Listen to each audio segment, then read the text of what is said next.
Selamat datang di channel Cerita Cinta. Channelnya cerita cinta romantis. Sebelum lanjut, mohon dukungannya dengan like dan subscribe dulu. Gairah istri kesepian, bagian 39. Ibu tidak mau melihat wanita itu ada di sini.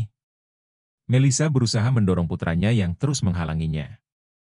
Ibu, hentikan, pinta Trian. Ibu ingin menamparnya supaya sadar. Dia sangat tidak tahu diri. Gerutu Melisa murka. Tampar aku saja. Ini bukan kemauan Lina, aku yang merayunya untuk melakukannya. Perkataan Trian membuat Melisa terdiam. Ia yakin, wanita itu sudah meracuni pikiran putranya yang masih hilang ingatan. Pukul aku saja, ibu. Putramu ini kelakuannya memang bejat dan tidak bermoral. Jadi jangan salahkan Lina, dia hanya menuruti permintaanku. Melisa tidak paham, kenapa putranya begitu tidak tahu malu berkata seperti itu. Lagi pula, kenapa ibu tidak memberitahu jika mau datang ke sini? Jangan lupa kalau putramu ini sudah sangat dewasa, dan kejadian seperti ini bisa terjadi. Melisa tertawa kecil. Jadi sekarang kamu ingin menyalahkan ibu? Trian berdiri tenang di hadapan Melisa. Seakan apapun yang terjadi, ia sudah siap untuk menjadi pembela wanita di belakangnya. Ya, siapapun yang masuk tanpa izin ke rumah ini, itu artinya dia salah, ucapnya dengan nada datar. Melisa tidak percaya, kini putranya berdiri untuk menentang dirinya. Luar biasa, putraku. Hanya karena seorang wanita murahan, yang berani menyodorkan dadanya. Kamu mau melawan ibumu ini? Melisa berkata dengan penuh emosi. Anak tunggal kesayangannya, benar-benar membuatnya kecewa. Maksudku bukan seperti itu, ibu. Aku hanya ingin menegaskan, jika putramu ini mungkin tidak sebaik yang ibu bayangkan. Jadi, jangan salahkan orang lain. Terutama, pada wanita yang sangat aku cintai ini.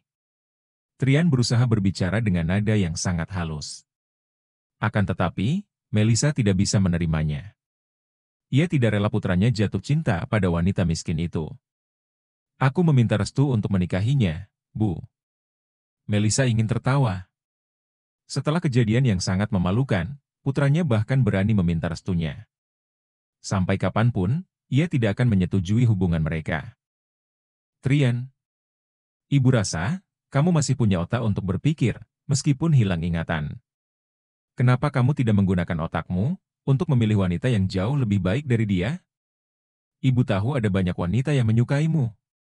Karir mereka bagus, latar belakang keluarganya bagus, juga cantik-cantik, Trian. Apa kamu sudah kena guna-guna? Tubuh Melisa rasanya gemetar, harus berdebat dengan putranya. Aku meminta restu karena masih menghormati ibu. Mau direstui atau tidak, aku tetap akan menikahi Lina, ucap Trian mantap. Lina mengangkat kepala, memandang sosok yang ada di hadapannya. Ia terkejut, mendengar Trian berani mengatakan hal seperti itu secara langsung kepada ibunya. Oh, ya Tuhan. Apa aku sudah melahirkan seorang pembangkang? Melisa terkekeh mendengar perkataan Trian. Kamu tidak tahu betapa kacau keluarganya, Trian. Aku mau menikahi Lina, bukan menikahi keluarganya, kilah Trian santai. Itu sama saja. Kamu akan dijadikan tambang emas oleh mereka. Dia maupun keluarganya itu sama saja, gila harta. Melisa terus mengomel, berharap putranya bisa berubah pikiran. Dia merasa yang paling paham dan paling tahu, apa yang terbaik untuk putranya. Ting tong. Terdengar bunyi bel di tengah situasi yang memanas itu. Lina berinisiatif untuk beranjak dari tempatnya, dan berlari menghampiri pintu. Ia yakin putranya telah kembali. Ia akan membawa putranya pergi dari sana, dan membiarkan Trian menyelesaikan masalah dengan ibunya. Ibu! Seru Janu girang. Anak itu tampak berdiri, sambil memegangi alat pancing mainan di tangan. Rambutnya masih tampak basah dan pakaiannya telah diganti. Di sampingnya ada Simar, yang tadi ditugaskan Trian untuk menjaga Janu. Ibu, tadi aku renang dengan banyak teman. Tapi kakak Simar tidak mau ikut renang, celoteh Janu heboh. Saya tidak membawa baju ganti, ibu.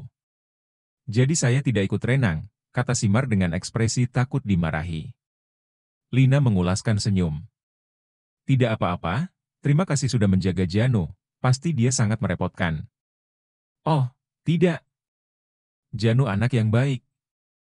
Dia sangat menyenangkan, ucap Simar kagum.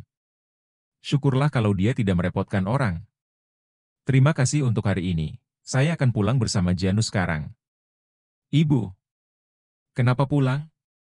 Janu suka di sini, ada kolam renang. Protes Janu sembari memasang wajah yang cemberut.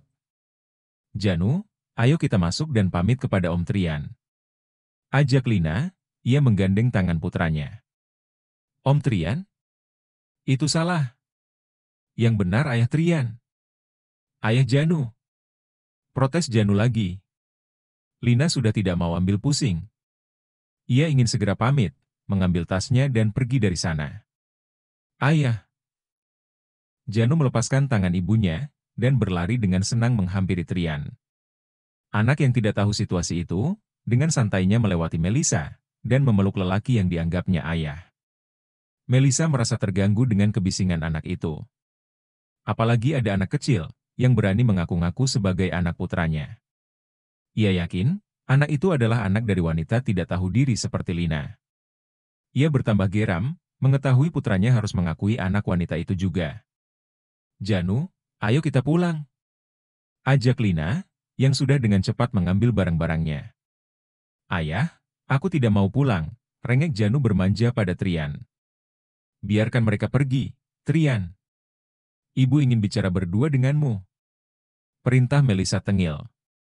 Suara kasar Melisa mengagetkan Janu. Anak itu mengerahkan pandangan pada wanita parubaya, yang tampak asing di matanya. Ayah, dia siapa? Tanya Janu dengan polosnya. Melisa mematung saat melihat wajah anak, yang ada di gendongan putranya. Ia seakan keluh, saat memperhatikan wajah yang tidak asing baginya. Anak itu sangat mirip dengan Trian saat masih kecil. Benar-benar mirip, sampai ia tak bisa berkata-kata. Dari bentuk bibirnya, matanya, alisnya, hidungnya, pipinya. Membuat Melisa seakan sedang melihat versi kecil putranya. Janu, ini neneknya Janu. Kamu bisa memanggilnya Oma Melisa, ucap Trian memberitahu. Janu tersenyum manis. Dengan mata berbinar-binar, ia memandangi orang yang disebut neneknya. Anak itu terlihat senang. Oma. Oma Melisa. Aku Janu, anaknya Ayah Trian, kata anak kecil itu. Ucapan lugu dari seorang anak kecil, ternyata mampu membuat Melisa meleleh.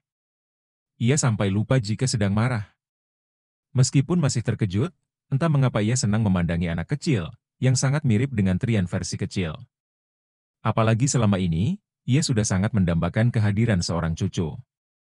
Oma, boleh Janu memeluk nenek Janu? Anak itu menyodorkan tangannya meminta dipeluk. Anak selucu itu tak bisa Melisa tolak.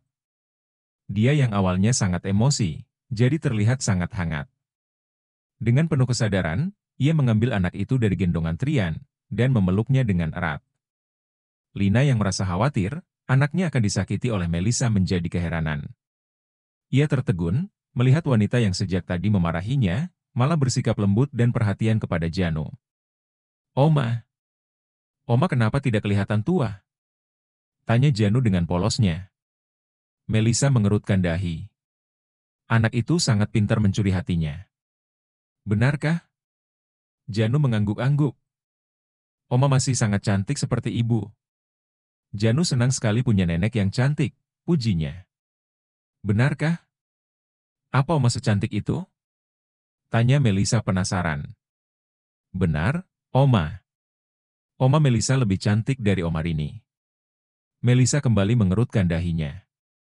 Siapa Oma Rini? Itu pengasuh Janu. Kalau ibu sibuk bekerja, Oma Rini yang mengurusi Janu. Oma Melisa, besok harus ke sekolahan Janu, ya? Nanti Janu mau kenalkan pada Miss Bella. Miss Bella pasti kaget, karena Janu juga punya nenek yang sangat cantik. Melisa semakin melayang, mendapat pujian dari anak kecil yang polos itu. Ia yang selama ini menahan kekesalan, karena selalu diremehkan akibat belum juga memiliki cucu. Tiba-tiba sekarang dia mendapatkan seorang cucu, yang sangat tampan seperti yang ada di gendongannya. Ia kira Trian memang tidak bisa punya anak. 5 tahun menikah dengan Dara, juga tak kunjung punya anak. 7 tahun setelah kecelakaan, Trian bahkan tidak sekalipun menunjukkan ketertarikan pada perempuan. Tapi, tiba-tiba ada anak lucu dan tampan, yang sangat mirip dengan Trian muncul di hadapannya. Ia sendiri tidak tahu bagaimana asal-usulnya, sampai Trian mengatakan kalau itu adalah anaknya. "Simar, tolong ajak Janu main dulu di kamar," pinta Trian. "Baik, Pak." Simar berjalan menghampiri Janu. Ia mengambil anak itu dari gendongan Melisa, dan mengajaknya ke arah kamar. Ia juga sepertinya bisa membaca situasi serius di sana. "Tolong tutup pintunya juga," pinta Trian lagi. "Iya, Pak." "Ibu, mari kita bicara bertiga," ajak Trian santai. Ia berjalan menghampiri Lina. Mengambil barang-barang yang wanita itu hendak bawa, dan meletakkannya kembali di atas meja. Ia menarik tangan Lina, agar mengikutinya ke arah ruang tamu. Melisa mengikuti mereka di belakangnya. Trian mengajak Lina duduk di sampingnya, sembari terus menggenggam erat tangan wanita itu. Seolah meyakinkan, jika ia akan memberi perlindungan. Sementara, Melisa duduk di hadapan mereka sembari menyilangkan kaki, dan melipat tangannya di dada. Setidaknya kemarahan Melisa bisa mereda, karena keberadaan dan kelucuan Janu. "Jadi, maksudnya apa tadi? Siapa anak itu?" tanya Melisa penasaran. "Itu anakku." Dengan Lina, jawab Trian santai. Melisa terkekeh. Rasanya tidak masuk akal, tiba-tiba Trian memiliki anak dengan Lina. Apalagi setahu dirinya, mereka sudah terpisah dan tidak pernah bertemu lagi. Itu tidak mungkin. Apa hanya kebetulan saja kalau anak itu? "Yah, ibu akui dia sangat mirip denganmu saat masih kecil." Trian mengulaskan senyum. "Aku sudah melakukan tes DNA.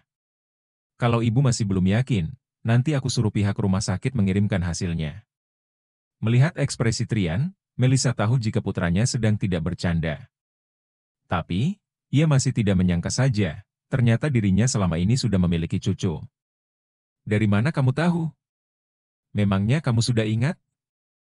"Sudah," jawab Trian tanpa ragu. Lina tampak melirik ke arahnya.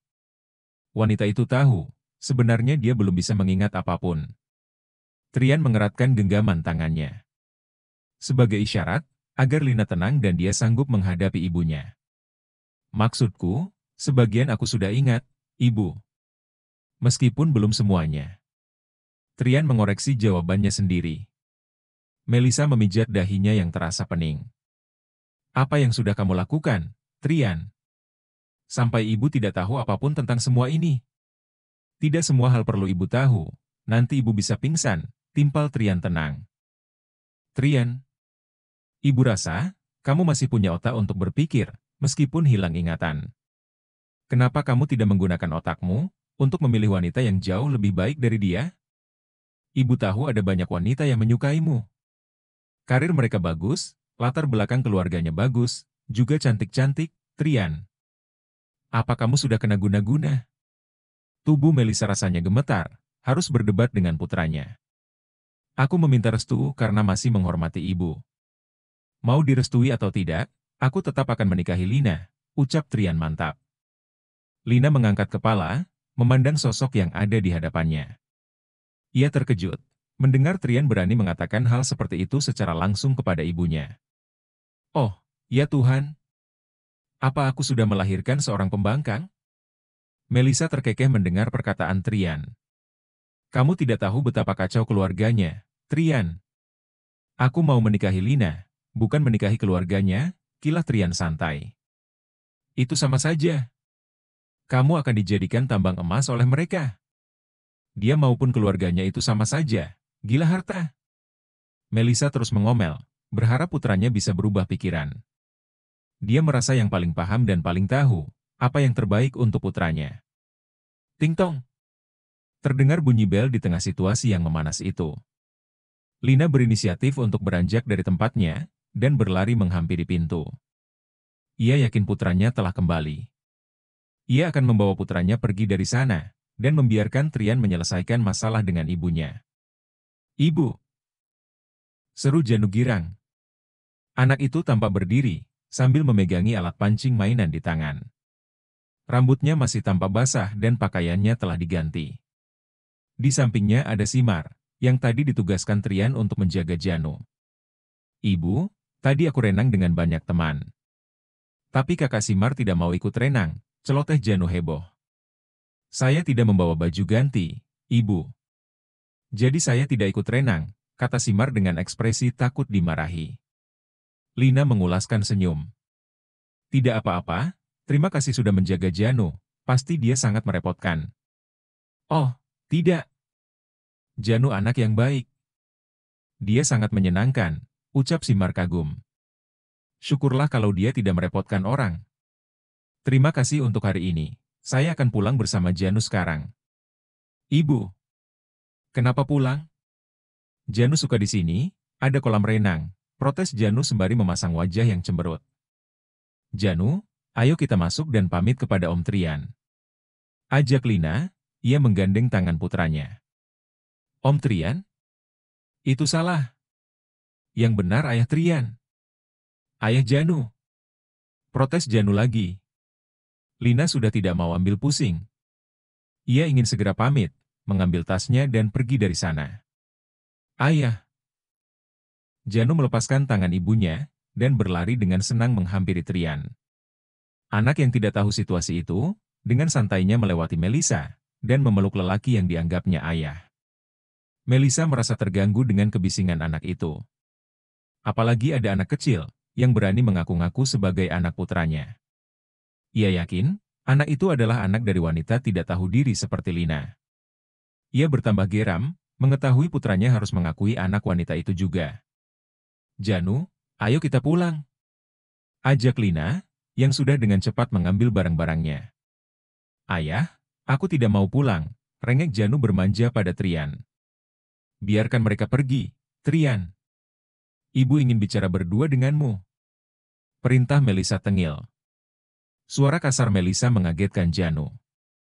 Anak itu mengarahkan pandangan pada wanita parubaya, yang tampak asing di matanya. "Ayah, dia siapa?" Bersambung.